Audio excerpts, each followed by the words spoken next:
Should I play Natlan, guys? Because it's been out for a couple weeks and I haven't even touched it. But Yango put out a video called Why Natlan Failed. And you know what that means. Yep, it's dead, guys. It's dead. It's over. Let's see. The Genshin Impact Natlan update did fail, and as someone who is a massive Genshin Impact aficionado, it really gives me no pleasure to say this. Unfortunately, the latest Sensor Tower revenue charts does show that this latest region for Genshin Impact was an undeniable, unquestionable, unimaginable, and unbelievable failure and I know people are saying that like, oh, it wasn't a failure, but like, a complete rebranding of Genshin Impact with a new update. It had 4 days to do a big spike in sales. Like, I really feel like 1 mil increase in the sales just isn't good enough. Okay, let's think about this genuinely. Like, who are people really excited for Natlan? I really don't think anybody. I think the Pyro Archon, I think it's fake news. I really don't think people are that really excited about it compared to how they used to be. I mean, I'm excited for the Naruto Sasuke, dude. Is Malvika the blonde chick with the rollerblades? They even reached the top of bonus? Yeah, that's what I'm saying. Capitano and Archon. I've heard that Capitano will never sell, and I also, dude, I think the Capitano hype is so cringe. He's really just not that cool, guys. He's really not that cool. Maybe it's because I haven't played, but the dude just looks like an NPC. I mean, I'll be real, he just looks like an NPC. And what's crazy is people get upset at me for saying that, right? They say, oh, how could you say that Capitano looks like an NPC? Okay, well, let's pull him up. All right, so people get upset at me when I say that Capitano looks like an NPC, this guy. Okay, great. So here's Capitano. Here's the Fatui agent. Are you noticing how it looks the exact fucking same? Are we noticing that what I said is 100% fucking correct? Because you look me in the eyes and you tell me that that doesn't look fucking identical. The guy just doesn't look special enough. And I know we were, oh, he's the strongest mortal, but take off the fucking mask and maybe I'll be stoked about it. But Phase's characters, I don't give a fuck about it. Major way. Even though the revenue did go up slightly, the fact that Genshin is not even in the top 3 anime mobile games anymore when it launched a whole new region is a legendary failure. Anyone who thinks otherwise is just wrong. And as a huge Genshin aficionado, I just had to make this video to analyze why this update failed so badly. Now, the first most obvious reason is the boycott Hoyoverse movement, which called for travelers to no longer spend money on Genshin Impact. And I just think overall Hoyoverse got too cocky and overplayed their gay feminist racist agenda too much this time around. I just imagine there was some meeting where Hoyoverse's design team was like, okay, so we got Chaska, then this is Satali and Mavuka. Wait, what region were we basing that one off again? Mesoamerica and West Africa. Absolutely hilarious, you all get a raise. This was a peak troll maneuver by Hoyoverse, and while it was funny, it did anger many on the X platform, which caused a boycott Hoyoverse movement. And while I initially had no interest in joining on this boycott, when I saw how much more attractive the Pyro Archon looked with a dark skin edit, I was moved over. I even hung up like 10 flyers where I live in San Francisco that people on the X platform made. Okay, so how many of y'all want to believe that the boycott Genshin movement actually worked and they're the reason why Hoyo didn't make any money? I'll be real, as a involuntary participant of the boycott Genshin, as somebody who has not spent money on Genshin in months. You know what? Let's give them their W. Guys, it's working. So keep not spending money. Good. On the off chance that it is working.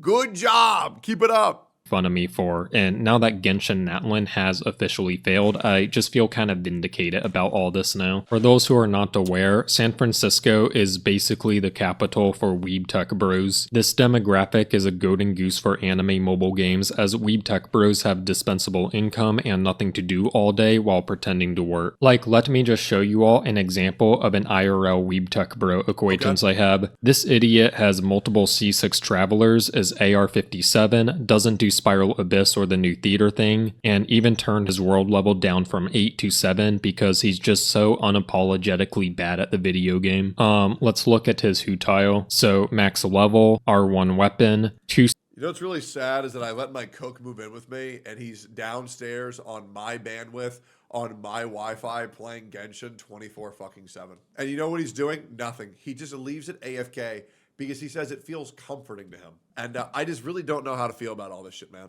2-set Gladiator, 2-set Pale Flame, that's creative, C6, and 2 Crown Talents. This right here is a peak retard, I mean peak Genshin Impact Traveler. Yep. This weeb tech bro who summons a C6 Hu tile, her weapon, and double Crownser, only to equip her with physical artifacts and then proceed to struggle in the overworld, is the key demographic for anime mobile games. That is, retards with too much free time and money who are bad at video games. Anyways, my point is, my flyers targeted a key demographic, and I reckon I did around 50. So the problem is that these graphics require people to have reading comprehension, of which Genshin players don't have. $50,000 in profit damage to Hoyoverse. And considering there were other proud San Franciscans who were also hanging up flyers around the city, I think it's reasonable to assume the profit damages were in the millions for just the city alone. This financial destruction will go on until Hoyoverse makes its Pyro Archon its more attractive black alternative. Now, besides the boycott... So here's the thing. She still doesn't even look black in the photo. She just looks tan.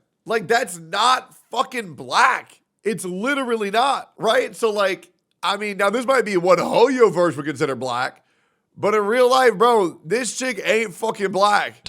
Now, besides the boycott, the Natlan region is just bad in general. Really? Natlan has obvious inspiration from the Pokemon franchise, and it's spectacularly... For all you guys who have played Natlan so far, how good is it from 1 to 10?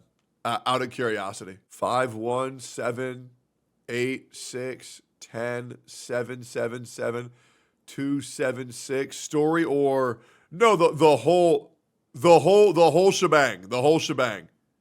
Out of curiosity. 5, 7, didn't play, average. 8, shrug. Is it actually that good? You would give it an 8. Not like an IGN 8, I mean like a real 8. Too busy with ZZZ and HSR. 7, don't really understand, too much hate. The story's a 7, but the whole's a 6. Fontaine's like a 9, so yeah.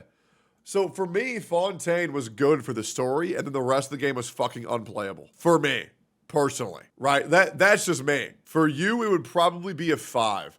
I'd say 7, but I enjoy the power of friendship. Okay, so how good was Natlan without the story? Out of curiosity. Like, no story, how good? 4, 2, 5, 2, 4, 4, 2, 2, 2, 3. Okay, so it's just the story then. Okay, gotcha. All right, understood. Manages to not borrow a single good thing from that franchise while inheriting all its bad things. Similar to modern Pokemon games, this region just makes you feel like a tourist and not an adventurer. Throughout the story, you and your retarded floating baby companion, also the fact that Paimon still is allowed to speak and hasn't been killed yet is just an utter disaster. But throughout the story, you're just dragged from location to spectate these idiot Natlandites take part in their festivities. Every location just doesn't look natural whatsoever. Honestly, the whole region just comes off as a Disney theme park tourist trap. Basically, the vibes are just awful. And then the really good things about Pokemon, which are the Pokemon battles and general collection, are not implemented at all. Great. Like, I was expecting something like what Star Rail did for Ethereum Wars, or at least maybe a shitty Pal World ripoff. Just something with some sort of monster collection mechanic. But no, the mechanic is you just become a Pokemon to complete some brain-dead children puzzle. Like, it's so shit. And the last reason Natlan is such a failure is for its atrocious traveler designs. None of these travelers look appealing whatsoever. They look like white women cosplaying for a Discover Africa event taking place on their college campus, and then she's just in a biker outfit for some reason. The current banner traveler, Mualani, is in particular very dorky looking and unattractive. And honestly, I just have no idea how she bested Deha in a poll I ran on my channel. Like, honestly, I just want to find those who voted against Deha and personally visit them and release a swarm of angry wasps into their rooms to sting them repeatedly for an hour. And like, I don't want to do this to cause harm. Rather, I figured this would be a very quick way to perform some sort of acupuncture therapy. And eventually, one of those stings will hit the perfect acupressure point that will fix whatever's wrong with their brain's neurons. Then then finally they'll realize that Deha is leagues above, majorly ahead in a major way, majorly above Mualani. It's like not even close. That said, I do think Deha's the hot as fuck. positive online reception for Mualani is fake engagement of a bunch of Hoyoverse bots, and Hoyo is known to bot things in the past before, so it's not that surprising. No one I know in my real life like this hoe, no one in my Twitch chat like this hoe, and the AI software I tried agreed Deha is superior. I guess what think Deha really is bothers superior, me but I still about think Mualani is Mualani really is that cute. everyone is now claiming that Deha is finally good She does look just like the British Pokemon trainer, though. because of her, but Let me pull that shit up.